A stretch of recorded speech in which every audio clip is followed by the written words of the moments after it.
ఒక వ్యక్తి పట్ల కానీ, సంస్థ పట్ల కానీ, దేవుని పట్ల కానీ, ఏ వ్యక్తి పట్ల కానీ క్షమించరాని తనము ఉండి నువ్వు ప్రార్థన చేస్తే ఆ ప్రార్థనకి జవాబు ఉంటుంది. చూసారా? విశ్వాసములో ముందుకు సాగాలన్నా, విశ్వాసము ద్వారా దేవుడి నుంచి ఏదైనా పొందాలన్నా, విశ్వాస వీరులుగా పనిచేయాలన్నా, ఏదన్నా సాధించాలని ఉంటే నీ జీవితంలో విశ్వాసము ద్వారా దేవుడే ఉన్నాడు. ప్రార్థన అవసరం.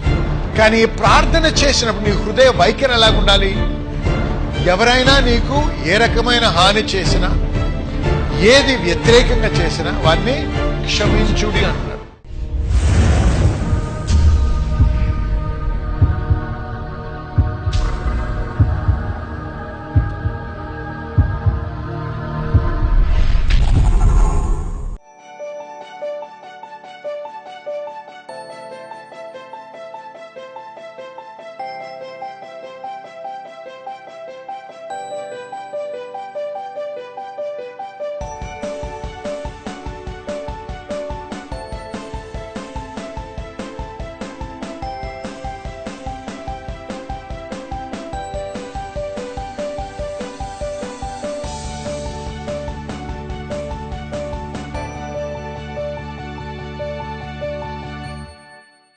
ఈ రోజు ఒక నూతనమైన అంశం ధ్యానించడం మొదలు పెడదాం. దీనిని తెలుగులో ఎలా తర్జుమా చేయాలో కరెక్ట్ గా తెలియదు కాబట్టి ముందుగానే ఇంగ్లీష్ లో దానికి ఆ యొక్క టైటిల్ చెప్తాను మీకు. అనేక రకాలైన టైటిల్స్ ఇవ్వచ్చు. ఒకటి ద బ్లైట్ ఆఫ్ అన్ఫర్గివ్నెస్, లేకపోతే ద టార్మెంట్ ఆఫ్ అన్ఫర్గివ్నెస్, లేకపోతే ద వెనమ్ ఆఫ్ అన్ఫర్గివ్నెస్. క్షమించరాని తనముకున్నటువంటి పీడన, ఆవేదన, లేకపోతే ఇబ్బంది, విషము, ఇటువంటి అన్నమాట. ఈ క్షమించరాని తనము అనేటువంటి విషయం గురించి మాట్లాడాలి. తెలుగులో అది చెప్పేటప్పటికి కొద్దిగా అటు అవ్వచ్చు. నేను ఎక్కువగా ఇవాళ ఇంగ్లీష్ మీద ఆధారపడవచ్చు. ఎందుకంటే ముఖ్యంగా మీరు ఇది అర్థం చేసుకోవాలి. ముందుగా ఈ వాక్యాన్ని మీరు గ్రహించగలిగితే మన జీవితాల్లో మార్పు వస్తే ఖచ్చితంగా మనం అనేకులకి ఆశీర్వాదకరంగా ఉండగలం. ఇది చాలా ప్రాముఖ్యమైనటువంటి అంశం. అనేక సార్లు దీని గురించి మనం అంతగా పట్టించుకోం. పర్లేదులే, దేవుడు క్షమిస్తాడులే అనేటువంటి ఉద్దేశంతో. కానీ మనం ఎక్కువగా మన సంఘముగా వాక్యం మీద ఆధారపడి నడవాలని బోధిస్తాం. విశ్వాసంలో సమస్తాన్ని మనం పొందుకోగలం దేవుని దగ్గర నుంచి అని కూడా బోధిస్తూ తెలియపరుస్తూ ఆ విధమైనటువంటి జీవితం జీవించాలని మరి ప్రోత్సహిస్తా ఉంటాం. అయితే ఈ అంశం కూడా విశ్వాసం అనేటువంటి అంశంలోంచి ధ్యానిద్దాం. మార్కు సువార్త 11వ అధ్యాయం 20 నుంచి 26 వరకు ఒకసారి చదువుదాం. వారు మార్గమున పోచుండగా ఆ అంజూరపు చెట్టు వేళ్లు మొదలుకొని ఎండినట్లుగా చూచిరి. అప్పుడు పేతురు ఆ సంగతి జ్ఞాపకంకు తెచ్చుకొని, బోధకుడా, ఇదిగో నీవు శపించిన అంజూరపు చెట్టు ఎండిపోయినని ఆయనతో చెప్పెను. అందుకు యేసు వారితో ఇట్లనెను, మీరు దేవుని యందు విశ్వాసముంచిడి. ఎవడైనను ఈ కొండను చూచి నీవు ఎత్తబడి సముద్రములో పడవేయబడమని చెప్పి తన మనసులో సందేహింపక తాను చెప్పినది జరుగునని నమ్మిన ఎడల వాడు చెప్పినది జరుగునని మీతో నిశ్చయముగా చెప్పుచున్నాను. అందుచేత ప్రార్థన చేయనప్పుడు మీరు అడుగుచున్న వాటి నెలను పొంది ఉన్నామని నమ్ముడి, అప్పుడు అవి మీకు కలుగునని మీతో చెప్పుచున్నాను. మీకు ఒకని మీద విరోధమేమైనను కలిగి ఉన్న ఎడల మీరు నిలువబడి ప్రార్థన చేయనప్పుడెల్లా వాణ్ణి క్షమించుడి. అప్పుడు పరలోకమందున్న మీ తండ్రియు మీ పాపములను క్షమించును. మీరు క్షమింపబడని ఎడల పరలోకమందున్న మీ తండ్రి మీ పాపములను క్షమింపడు అని కూర్చబడి ఉన్నది. ఓకే, ఇక్కడ ఆ రోజు ముందు రోజు ఆ సాయంత్రం యేసయ్య అంజూరపు చెట్టుని శపించాడు. ఆ ఉదయాన్న మరుసటి రోజు ఉదయాన్న వారు నడిచి వస్తుండగా పేతురు ఆ ఎండిపోయినటువంటి అంజూరపు చెట్టును చూసి విభ్రాంతి పొంది, ప్రభువా, నీవు శపించిన ఈ చెట్టు వేర్ల నుంచి ఎండిపోయిందని యేసయ్యతో అన్నాడు. ఎంతో ఆశ్చర్యముతో. యేసయ్య ఏమీ ఆశ్చర్యపడలేదు. హల్లెలూయా, హల్లెలూయా. విశ్వాసంలో అటువంటి స్థిరమైనటువంటి నమ్మకం ఉంటుంది. ఏమీ ఆశ్చర్యపోకుండా ఏమన్నాడు? ఇంగ్లీష్లో ఇలాగంటారు, have the god kind of faith. దేవుని యందు విశ్వాసం ఉంచుడి. దేవుని యందు విశ్వాసం ఉంచడానికి have god kind of faith కి చాలా తేడా ఉంది. తర్జుమాలో అనేక సార్లు దాని నిజమైన అర్థం పోద్ది. అందుకే బాగా అర్థం చేసి, అంటే ఏమంటున్నాడు? దేవుడు ఏ రకమైన విశ్వాసంతో పని చేస్తాడో అటువంటి విశ్వాసం మీరు కూడా కలిగి ఉండాలని చెప్తున్నాడు. హల్లెలూయా. హల్లెలూయా. విశ్వాసంలో ఉండడం వేరు, దేవుని రకమైనటువంటి విశ్వాసంకి వ్యత్యాసం ఉంది. ఇది మనం తెలుసుకోవాలి అని చెప్పి అక్కడికి ఆపలేదు యేసయ్య. అది బోధించడం మొదలుపెట్టాడు. ఏది ఈ యొక్క గాడ్ కైండ్ ఆఫ్ ఫెయిత్ అనేదంతా మాట్లాడుతున్నామో అది ఏంటి అనేది బోధిస్తూ దాన్ని విపులీకరించాడు. ఏమన్నాడు? whosoever shall say to this mountain, అంటే ఆ విశ్వాసము కలిగిన వాడు పర్వతముతో మాట్లాడినప్పుడు ఏం జరుగుతుంది? విశ్వాసముతో, అపనమ్మకం లేకుండా, ఎటువంటి అనుమానం లేకుండా, సందేహము లేకుండా మాట్లాడి పలికినప్పుడు ఏం జరుగుతుంది అనే విషయం చెప్పాడు. చెప్పి అక్కడికి ముగించలేదు యేసయ్య. ఆ బోధ 23వ వచనంతో ఆగలేదు. బోధిస్తూ ఏమన్నాడు? నువ్వు ఏది కోరినా, what things ever you desire, అంటే ఆశించనే, వాట్ ఎవర్ యూ డిజైర్, నువ్వు ఏది కోరుతున్నావో, ఏది ఆశిస్తున్నావో అది పొందాలనుకుంటే ఏం చేయాలంట? ప్రార్థన చేయాలి. ఆమేన్. ప్రార్థన చేసినప్పుడు అది పొంది ఉన్నామని నమ్ముడి, అప్పుడు అది మీకు అనుగ్రహించబడును. హల్లెలూయా. అయితే ఏ విధమైనటువంటి ప్రార్థన? ఇది విశ్వాసముతో కూడిన ప్రార్థన గురించి బోధించాడు యేసయ్య. విశ్వాసము ద్వారా ఏ విధంగా పొందాలో బోధించి అక్కడికి కూడా ఆపలేదు యేసయ్య. ఇంకా బోధిస్తున్నాడు. ఏమన్నాడు? అయితే ప్రార్థన చేయడానికి వచ్చినప్పుడు, ఏదైనా పొందాలని ఆశతో వచ్చారు అనేక మంది, ఇక్కడ ఉన్న ప్రతి ఒక్కరు కూడా దేవుడి నుంచి ఏదో ఒకటి పొందాలని ఆశ ఉందా లేదా చెప్పండి? ఉంది కదండి. అది ఉద్యోగం అవ్వచ్చు, స్వస్థత అవ్వచ్చు, ఆర్థిక విషయాలు అవ్వచ్చు, లేకపోతే సంతోషం అవ్వచ్చు, సమాధానం అవ్వచ్చు, మరి వివాహ విషయంలో అవ్వచ్చు, ఏదో ఒక. ఎందుకంటే మన దేవుడు మన ప్రార్థన ఆలకించి మన అవసరాలు తీర్చే దేవుడని మనకు తెలుసు. కాబట్టి ఈ కోరికతో మనం వచ్చినప్పుడు ఏమంటున్నాడు యేసయ్య? విశ్వాసముతో ప్రార్థన చేయమంటున్నాడు. అయితే అక్కడికి ఆపలేదు ఆయన. మీరు ప్రార్థన చేసినప్పుడు ప్రార్థన చేయమన్నాడు. అయితే ఈ ప్రార్థన ఏ విధంగా చేయాలో చెప్తున్నాడు ఇక్కడ. When you stand to pray, ప్రార్థన చేయడానికి నీవు వచ్చినప్పుడు, నిలబడ్డప్పుడు, ఫర్గివ్ అన్నాడు. క్షమించుడి. చెప్పండి అందరు, మళ్ళీ చెప్పండి. When you stand to pray, forgive. ఆగండి. అంటే హృదయములో ఒక వ్యక్తి పట్ల కానీ, సంస్థ పట్ల కానీ, దేవుని పట్ల కానీ, ఏ వ్యక్తి పట్ల కానీ క్షమించరాని తనము ఉండి నువ్వు ప్రార్థన చేస్తే ఆ ప్రార్థనకి జవాబు ఉండదు. చూసారా? విశ్వాసములో ముందుకు సాగాలన్నా, విశ్వాసము ద్వారా దేవుడి నుంచి ఏదన్నా పొందాలన్నా, విశ్వాస వీరులుగా పనిచేయాలన్నా, ఏదన్నా సాధించాలని ఉంటే నీ జీవితంలో విశ్వాసము ద్వారా, దేవుడు ఏమన్నాడు? ప్రార్థన అవసరం. కానీ ఈ ప్రార్థన చేసినప్పుడు నీ హృదయ వైఖరి ఎలాగుండాలి? క్షమించే గుణం ఉండాలి. ఎవరైనా నీకు ఏ రకమైన హాని చేసినా, ఏది వ్యతిరేకంగా చేసినా వారిని క్షమించుడి అంటున్నాడు. When you pray, forgive. అంతేకాదు, ఇంగ్లీష్లో ఇంకా చూద్దాం, చూడండి. ఫర్గివ్.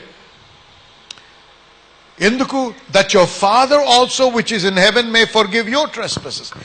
నీవు క్షమించినప్పుడు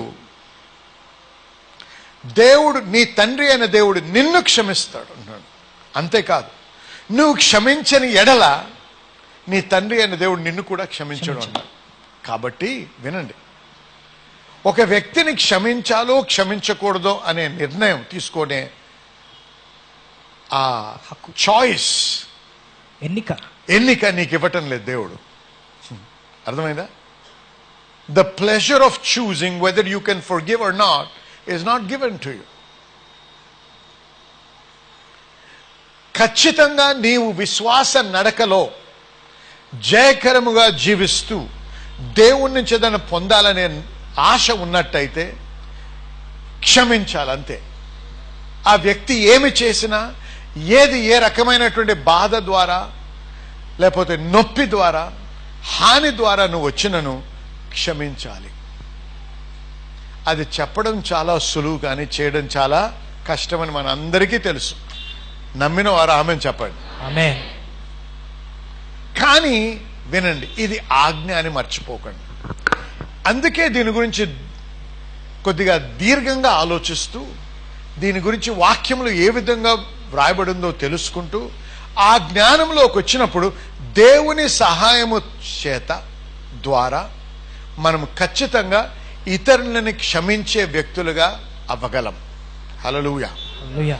దేవుని కృప, దేవుని సహాయముతో ఎటువంటి గాయమైనా, ఎటువంటి హాని అయినా, ఎటువంటి నష్టమైనా ఏ వ్యక్తి చేసినా అతనిని లేకపోతే వారిని క్షమించే శక్తి, సామర్థ్యము దేవుడు మనకిస్తాడు. నమ్మిన వారు హల్లెలూయా చెప్పండి. హల్లెలూయా. హల్లెలూయా. కాబట్టి జనులారా వినండి, ఒక వ్యక్తి తన హృదయంలో క్రోధము, క్షమించరాని తత్వం అనేటువంటి హృదయం కలిగిన వాడు విశ్వాసంలో ఎప్పుడు కూడా ముందుకు కొనసాగలేడు. గలతీయులకు రాసిన పత్రిక 5వ అధ్యాయం 6వ వచనం. కానీ ప్రేమ వలన కార్యసాధకమగు విశ్వాసమే ప్రయోజనకరమగును. ఫెయిత్ విచ్ వర్కెత్ బై లవ్ అంటే విశ్వాసం ఏ విధంగా పనిచేస్తుంది? ప్రేమ ఉన్న దగ్గరే విశ్వాసం పనిచేస్తుంది. హేట్రెడ్ ఏంటండి? ద్వేషం, ద్వేషము, రిజెంట్మెంట్ తిరస్కారం కాదు. ఇంగ్లీష్లో చెప్పానండి ముందు, మీరు తెలుగులో హేట్రెడ్, గ్రడ్జ్, రిజెంట్మెంట్. ఇవన్నీ ఇటువంటి క్రోధము, కక్ష, పగ అనే ఉన్న హృదయం ఎప్పుడు కూడా విశ్వాసంలో ముందుకి సాగలేదు. గమనించండి, అనేక మంది మనం విశ్వాసం గురించి చాలా వింటాం. మనం ఈ సంఘంలో చాలా బోధిస్తాం. విశ్వాసంలో ముందుకు వెళ్ళాలని కూడా అనేకులు మనలో ప్రయత్నం చేస్తూ ఉంటారు. ఎంత విశ్వాసంలో ముందుకు కొనసాగాలన్నా ఎందుకో అవ్వటం లేదు. ఇదే కారణం అని నేను అంటం లేదు, కానీ ఒకసారి పరిశీలించి చూసుకోవాలి మన హృదయంలో. ఎవరినైనా క్షమించకుండా ఉన్నట్టయితే అది కూడా నీ విశ్వాస నడకకు అడ్డుగా నిలబడుతుంది. విశ్వాసంలో నువ్వు ఏదైనా దేవుని నుంచి పొందాలనుకుంటే ఈ క్షమించకుండా ఉన్నావు చూసావా, ఆ మనస్తత్వం, ఆ హృదయమే దేవుని నుంచి నువ్వు పొందకుండా సాతాను దాన్ని వాడగలరు నీ యొక్క దీవెన ఆపడానికి. హల్లెలూయా. విశ్వాసానికి కావాల్సింది ఏంటో తెలుసా? An atmosphere of love. ప్రేమ అనేటువంటి వాతావరణం కావాలి. యేసయ్య కంటే గొప్ప వ్యక్తి, విశ్వాసంలో పనిచేసిన వ్యక్తి లేడు. యేసయ్య ఎప్పుడు కూడా ఎవరిని కూడా ద్వేషించలేదు. ఎవరి పట్ల కక్ష లేదు ఆయనకి, ఎవరి పట్ల ద్వేషము లేదు. ఆయన హాని చేసిన వారిని కూడా ఆయన ప్రేమించాడు, క్షమించాడు. కాబట్టి దేవుని రాజ్యంలో ఒక వ్యక్తి జీవించాలంటే క్షమించే గుణము కలిగిన వ్యక్తిగానే ఉండాలి. హల్లెలూయా. క్షమించే గుణం ఉన్నప్పుడే నువ్వు ఈ దేవుని రాజ్యంలో జయకరమైన జీవితం జీవిస్తూ ముందుకి కొనసాగలవు. కానీ ఈ రోజుల్లో మన వాతావరణం ఏంటి, మన సంస్కృతి ఏంటి, మనం పెంచబడిన వాతావరణం ఎలా ఉంటుందంటే సెల్ఫ్ గ్రాటిఫికేషన్, అంటే న్యాయం తీర్చుకుంటాం, మనల్ని మనం తృప్తిపరచుకోవడం, అందరికంటే నా అనే ఆశ, అభావం ఎక్కువగా ఉంటుంది. దీనికి తోడుగా ఈ యొక్క నేనే ముఖ్యమైన వ్యక్తిని అన్నటువంటి ఆ తలంపుని బట్టి ఈ రోజుల్లో క్షమించడం అనేది దాన్ని వెక్కిరిస్తారు జనం. కానీ పగ తీసుకోవడమే నేర్పిస్తుంటది. ముఖ్యంగా ఈ రోజుల్లో మన సినిమాలు చూసినట్టయితే ఏం నేర్పిస్తాయి సినిమాలు? ఎవడైతే తప్పు చేశాడో వాడిని చట్టానికి అప్పచెప్పరు, దేవునికి అప్పచెప్పరు, వాడు పగ తీర్చుకుంటాడు. నేను చెప్పేది కరెక్టేనండి? వాడు హీరో. వాడు హీరో అంటే చేతిలో రివాల్వర్ అని ఉండాలి, కత్తి ఉండాలి, రక్తంతో నిండిపోయి ఉండాలి, వాడు సచ్చి ఉండాలి. వాడు హీరో. పగ తీర్చుకోవడం. ఇదేమవుద్ది? మొత్తం ఈ యొక్క కల్చర్ని, అంటే మన సంస్కృతిని, మన యొక్క జీవిత విధానం యొక్క తలంపునే మార్చేస్తుంది. దేవుని వాక్యము యొక్క బోధించేది దీనికి పూర్తిగా వ్యతిరేకమైనటువంటి బోధ. మనము దేవుని బిడ్డలము కాబట్టి ఈ సంస్కృతి ఏమి నేర్పిస్తుందో దాని ప్రకారంగా జీవించడం కాదు, కానీ వాక్యము ఏం బోధిస్తుందో దాని ప్రకారంగా జీవించడం నేర్చుకోవాలి. నమ్మిన వారు ఆమెను చెప్పండి ఒకసారి. యేసయ్య వచ్చినప్పుడు సువార్తను ప్రకటించడం మొదలుపెట్టాడు. మార్కు సువార్త 1వ అధ్యాయం 15వ వచనం. కాలము సంపూర్ణమై ఉన్నది, దేవుని రాజ్యము సమీపించి ఉన్నది, మారు మనస్సు పొంది సువార్తను నమ్ముడని చెప్పుచు దేవుని సువార్త ప్రకటించుచు గలీలోకి వచ్చెను. యేసయ్య బోధించడం మొదలుపెట్టినప్పుడు ఆయన బోధ ఇతరులకి వ్యతిరేకంగా ఉండింది. చాలా వ్యత్యాసం ఉండింది ఆయన బోధకి ఇతరుల బోధకి. ఆయన బోధించి ఏదైతే నీవు దేవుని రాజ్యంలో అనుభవించగలవు అని బోధిస్తున్నాడో అది నువ్వు అనుభవించాలంటే మొట్టమొదటిగా నువ్వు చేయాల్సిందేంటి? మారు మనస్సు. చెప్పండి అందరూ. మారు మనస్సు అనేది కరెక్ట్ గా తర్జుమా అయింది తెలుగులో, కానీ చాలా మంది సరిగ్గా అర్థం చేసుకోరు. మారు మనస్సు అని చదువుతాం కానీ మారిన హృదయం అనుకుంటాం మనం. అది నిజమే, హృదయం మారాలి, రెండవది మనసు కూడా మారాలి. రిపెంట్ అనేది change of thinking, change in action. పశ్చాత్తాపం అనేది నీ యొక్క ఆలోచన విధానాన్ని మార్చుకోవడము, నీ క్రియా విధానం కూడా మార్చుకోవడము. అర్థమైందా? పశ్చాత్తాపము అంటే నువ్వు ఆలోచించే విధానం మారాలి, నీ చేసే క్రియ కూడా మార్పు కలిగి ఉండాలి. దేవుని రాజ్యము గురించి బోధించిన యేసేమనంటే అది మీరు అనుభవించాలంటే, దేవుని రాజ్యంలో మీరు జీవించాలంటే మీరు ఆలోచించే విధానం మారాలి, మీరు అనుభవించే జీవితం అంటే ఆ యొక్క యాక్షన్ కూడా మారాలి. ఎందుకు? దేవుని రాజ్యం యొక్క బోధ నేర్చుకొని దాని ప్రకారంగా మీరు ఆలోచించకపోతే ఆ రాజ్యంలో మీరు సరి అయిన జీవితం జీవించలేరు. దీనికి ఇంకా లోతుగా పౌలు గారు ఇంకో మాట అన్నారు. రోమీలకు రాసిన పత్రిక 12వ అధ్యాయం 2వ వచనంలో, మీరు ఈ లోక మర్యాదను అనుసరింపక ఉత్తమమును అనుకూలమును సంపూర్ణమై ఉన్న దేవుని చిత్తమేదో పరీక్షించి తెలుసుకున్నట్లు మీ మనస్సు మారి నూతన మగుట వలన రూపాంతరము పొందుడి. మీ మనస్సు మారాలంటున్నాడు ఇక్కడ. మళ్ళీ పౌలు ఏమన్నాడు? ఈ లోక మర్యాద చొప్పున, ఈ లోకం ఏ విధంగా ఆలోచిస్తుందో ఆ విధంగా ఆలోచించడం కాదు, ఈ లోకం ఏ విధంగా ప్రవర్తిస్తుందో ఆ విధంగా ప్రవర్తించడం కాదు.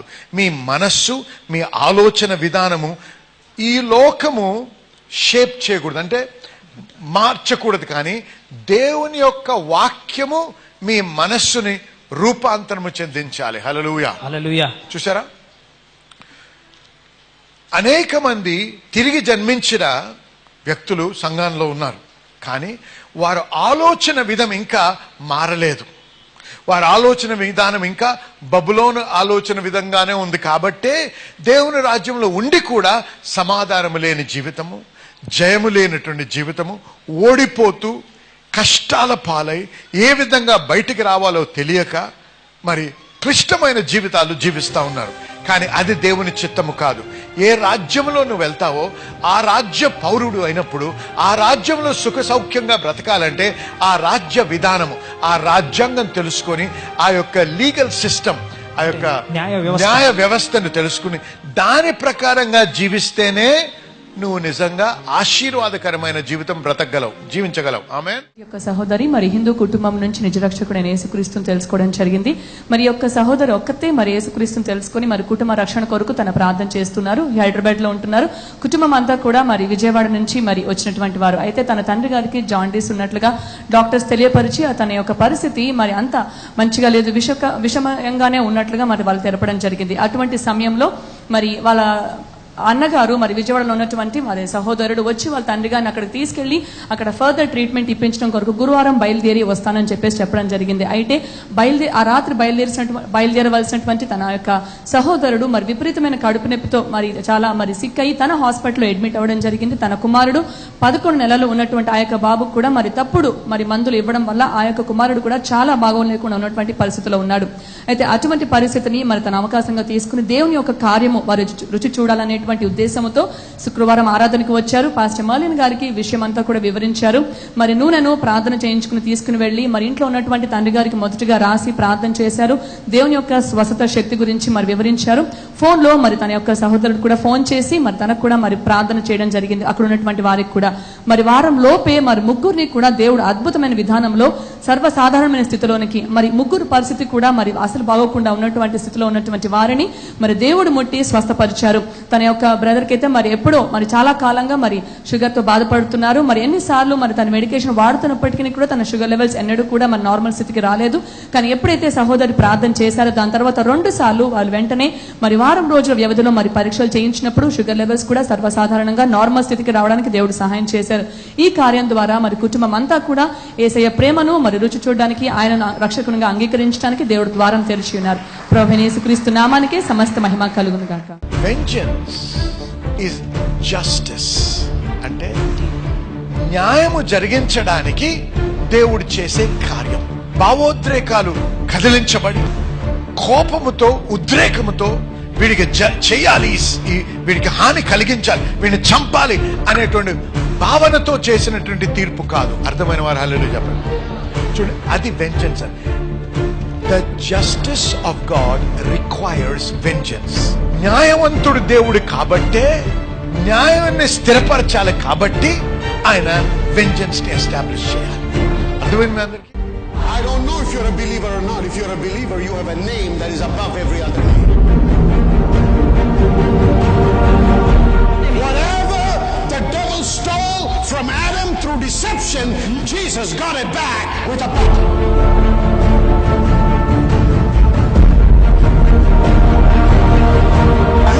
Say, God, take me, please take me, I can't handle this. That's the cry of a defeated person. I can't handle this anymore, God, please take me away. I'm a waste, Lord. I'm a burden to this man, I'm a burden to my family, I'm a burden. Hey, get up, wake up. If you're still alive, that means God thinks you're valuable and God needs you here. You better wake up and find out why you're still alive and do something for God's glory rather than sit in a corner and cry and say, take me, Lord. Don't be a friend of the devil, be a child of God who lives in victory. Somebody shout amen.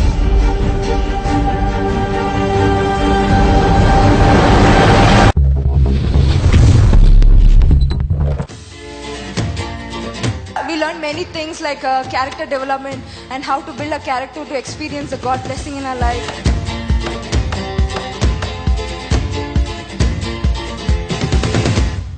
Really blessed to be part of this Dominion International Bible College because, friends, every class was a class full of revelation.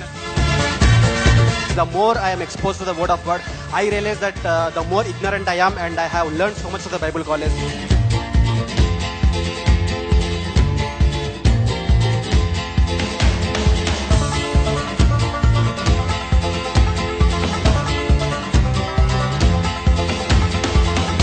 The Bible says, study the word to show yourself approved. Just coming to church, you can't learn much. That actually you need to learn to build your life in God.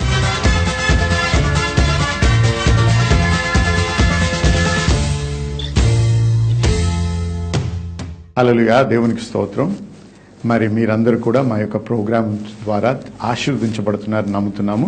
మరి ప్రత్యేకంగా ఈ దినమున మీరు వినినటువంటి వాక్యాన్ని బట్టి మీరు ఆత్మీయంగా బలపడ్డారని, ఆశీర్వదించబడ్డారని నమ్ముతూ దేవునికి మీతో పాటు మేము స్తుతులు చెల్లిస్తున్నాం.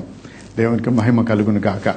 ఇదే కాకుండా మేము అనేక మంది సాక్ష్యాలు పంపుతూ మాకు తెలియపరుస్తున్న విషయాలు ఏంటంటే అనేకులు కణుతుల నుంచి విడుదల పొందడము, స్వస్థత నొందడము, చర్మ వ్యాధుల నుంచి స్వస్థత నొందుతున్నారు, దీర్ఘకాలపు నొప్పుల నుంచి, మరి అది ఆర్థరైటిస్ అవ్వచ్చు, లేకపోతే థైరాయిడ్ అవ్వచ్చు, ఇటువంటి వాటి నుంచి కూడా వారు స్వస్థత పొందారని మాకు సాక్ష్యాలు పంపుతున్నారు. వారందరిని బట్టి దేవునికి స్తుతి చెల్లిస్తున్నాం. దేవుడు చేస్తున్న మహత్కార్యాలని బట్టి మరి దేవునికి ఘనత మహిమ కలుగును గాక. మరి ఈ దినమున ఈ ప్రోగ్రాం ముగించక ముందు మీలో ఇంకా అనేక మంది అస్వస్థతగా ఉన్నారని మాకు తెలుసు. మరి మీ కొరకు ప్రత్యేకించి ప్రార్థన చేయాలని నేను ఆశిస్తున్నాను. కాబట్టి ఈ క్షణం మీతో పాటు ఏకీభవించాలని ఆశిస్తున్నాను. కాబట్టి మీరు ఎక్కడ మీకు నొప్పి ఉన్నా, ఎక్కడ అనారోగ్యం ఉన్నా అక్కడ ఒక చేయి పెట్టుకోండి, ఇంకో చేయి ఆ టీవీ మీద ఉంచండి. మనం కలిసి ప్రార్థన చేద్దాము. ఇద్దరు ఏకీభవించి అడిగి ప్రార్థన చేసినప్పుడు దేవుడు ఖచ్చితంగా అనుగ్రహిస్తానని వాగ్దానం ఇచ్చాడు కదండి. మరి ఆ వాగ్దానాన్ని బట్టి మరి ఆయన పొందిన గాయముల చేత మనం స్వస్థత నొందితిమి అన్నారు. దేవునికి స్తోత్రం, హల్లెలూయా. నొందబోచటం లేదు, మనం నొందితిమి. కాబట్టి నమ్మండి, విశ్వసించండి. ఈ ప్రార్థన చేసినప్పుడు దేవుని యొక్క శక్తి, దేవుని యొక్క ఆత్మ మీ మీద వచ్చి మిమ్మల్ని తాకి మిమ్మల్ని స్వస్థపరుస్తారని నేను నమ్ముతున్నాను. కాబట్టి దయచేసి ఏకీభవించండి. ఇప్పుడు ప్రార్థన చేద్దాం. పరిశుద్ధ దేవా, మీకు స్తుతి చెల్లిస్తున్నాం, మీకు మహిమ కలుగును గాక. ఈ సమయంలో ప్రతి బిడ్డ ఎవరైతే నాతో ఏకీభవిస్తున్నారో, ఎవరైతే అనారోగ్యంతో అస్వస్థతతో బాధపడుతున్నారో, ఎవరైతే సాతాను యొక్క బంధకములో ఉండి వాటి నుంచి విడుదల పొందలేని మరి బంధించబడిన స్థితిలో ఉన్నారో వారందరి నిమిత్తం ప్రార్థన చేస్తున్నాం. ఈ సమయంలో ప్రభా యేసు నామములో ప్రతి విధమైన అనారోగ్యాన్ని, నొప్పులను, చర్మ వ్యాధులను, మరి ఆర్థరైటిస్ ని, థైరాయిడ్ ని, రకరకాలైన బాధల నుంచి విడుదల కలుగును గాక అని యేసు నామములో ఆజ్ఞాపిస్తున్నాం ప్రభా. ఎందుకంటే మీరు ఇచ్చిన వాగ్దానాన్ని బట్టి, మీ వాక్యాన్ని ఆధారపడి ప్రభా మీకు స్తుతి చెల్లిస్తున్నాం. మీ వాక్యమును బట్టి, మీరు పొందిన గాయములు బట్టి ప్రభా మీ బిడ్డలు ఈ క్షణమే స్వస్థత నొంది తీరి ప్రభా. కాబట్టి మీకు స్తుతి చెల్లిస్తున్నాం. మీకే మహిమ కలుగును గాక. మీకు స్తోత్రం, హల్లెలూయా. ఏకీభవించిన వారందరూ కూడా నాతో పాటు ఆమేన్ చెప్పండి. హల్లెలూయా. నేనైతే నమ్ముతున్నాను మీరందరూ కూడా స్వస్థత నొందారని. మీరు పొందినప్పుడు, అది అనుభవించినప్పుడు మరి ఏమాత్రం ఆలస్యం చేయకుండా మా నంబర్లు మీకు కనపడుతూ ఉంటాయి, మా ఫోన్ నంబర్లు, వాటికి ఫోన్ చేయండి, మాకు తెలియపరచండి. మీతో పాటు మేము కలిసి దేవుణ్ణి స్తుతించడానికి మాకు మంచి అవకాశాన్ని కలిగించండి. మీకు దేవునికి స్తోత్రము, మహిమ కలుగును గాక. మళ్ళీ మనం తిరిగి మీతో ప్రార్థన చేయడానికి మరొకసారి దేవుడు తరుణం ఇచ్చినప్పుడు ఖచ్చితంగా చేద్దాం. దేవునికి మహిమ కలుగును గాక. ఆమేన్.